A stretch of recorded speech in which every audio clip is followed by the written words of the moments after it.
সংবিধানে রাষ্ট্র পরিচালনার মূলনীতি হিসেবে সাম্য, মানবিক মর্যাদা, সামাজিক সুবিচার, গণতন্ত্র এবং ধর্মীয় স্বাধীনতা ও সম্প্রীতি এই কথাগুলো উল্লেখ থাকবে।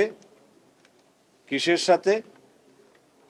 যারা ম্যান্ডেট প্রাপ্ত হবে, সংবিধানের রাষ্ট্র পরিচালনার মূলনীতি কি নির্ধারিত হবে সেটা তাদের উপরে নির্ভর করবে।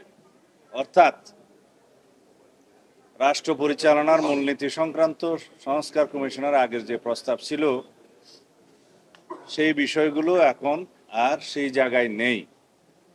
আমরা আমাদের অবস্থান থেকে বলেছি যে আমরা রাষ্ট্র পরিচালনার মূলনীতি অংশে পঞ্চম সংশোধনীতে যে গৃহীত আর্টিকেলগুলো সেগুলো আমরা বহাল করব এবং সাথে সংস্কার কমিশনের প্রস্তাবিত এই অংশটায় এই বাক্যটা আমরা সংযোজন করব। এ বিষয়ে আমরা একমত হয়েছি।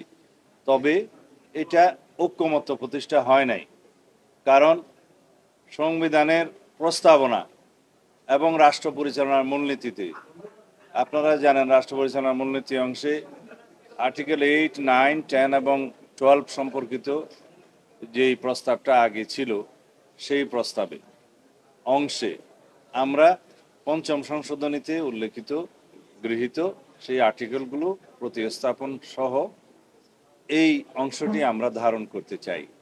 যেহেতু এই বিষয়ে কোনো ঐক্যমত্য প্রতিষ্ঠা হয় নাই, সেটা আজকের জন্য আবার পেন্ডিং রয়ে গেল।